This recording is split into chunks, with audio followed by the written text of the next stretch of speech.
We're back building the Dalek, a Hachette partwork series where over the course of 100 and something issues, you can build your very own half-scale remote control replica of the Time War Dalek from Doctor Who.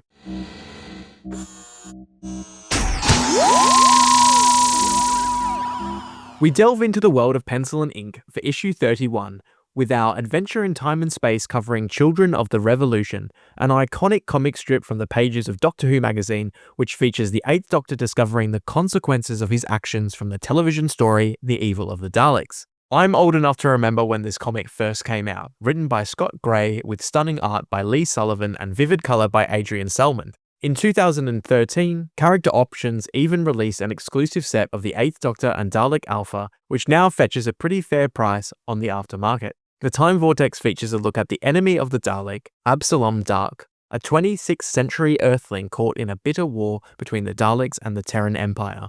I have to admit, I'm not too familiar with this character, but his favourite pastime seems to be inflicting as much damage as possible on the Daleks. For our build this issue, we continue working on the Dalek neck assembly, fitting the socket strip into the already built frame, then fixing it in place with screws. The next strip slides over the raised screw sockets on the right-hand side, and then a fixing strip holds it in place with the supplied screws. The cable from this circuit board is run through the top of the frame and down through the square hole on the lower rim. Once done, we can then fit the photosonic screen onto the assembly, fixing it in place with screws. And there we go, the second photosonic screen has been fitted. Issue 32 opens with Energy of the Daleks, a Big Finish audio drama which marked their first time working with 4th Doctor Tom Baker after a long time resistance to joining the audioverse of Doctor Who. The Doctor suspects an energy crisis in the UK may be concealing a Dalek invasion.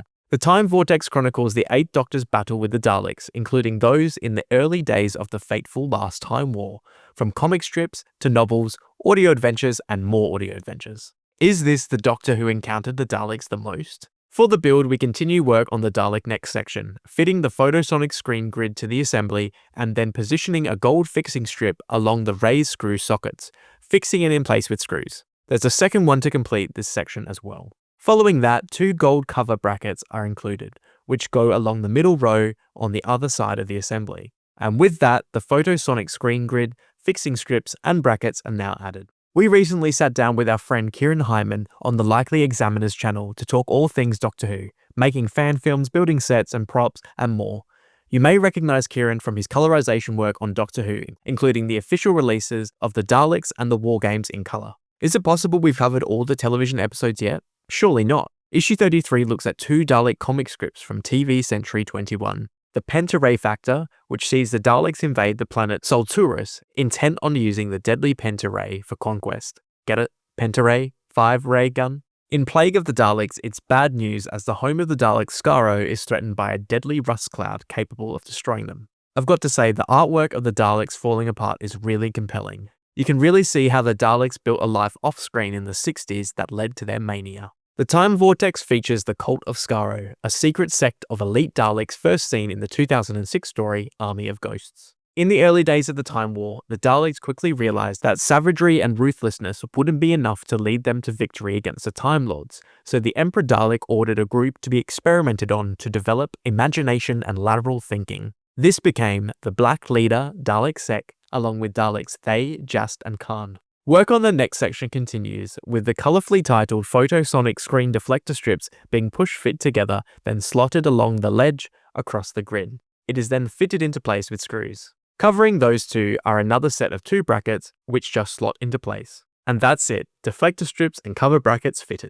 Issue 34 rounds off Genesis of the Daleks with the 6th and final part, where the Doctor has an agonising choice to make that could change the course of history. Did he make the right decision, do you reckon? Dalek mutant Stengos is a subject for Anatomy of the Daleks. This rather unusual clear Dalek, which appeared in 1985's Revelation of the Daleks.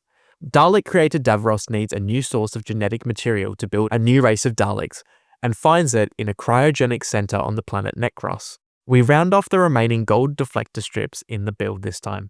Push fit the strips together, then slide them down across the grid. Fix them in place with screws, cover with brackets. Fit the first base deflector strip across the bottom and fix it in place with screws. Cover with brackets. Repeat for the other side. Fit, screw and cover. Then flip the entire assembly upside down and screw the strips into the base with the supplied screws. And that rounds off issues 31 to 34 in our Dalek build. From the looks of it, this part of the neck assembly is now visually complete, with the mesh and neck rings complete. My one gripe is the obvious join line between these pieces. Since this part doesn't split, I would have preferred these bits to be at least uninterrupted, but at least it's at the back, I suppose. Next issue looks set to begin work on the base plate, and boy, I hope we're going to have room to store this. If you've enjoyed watching the build, let us know in the comments below. Thanks for watching, and until next time.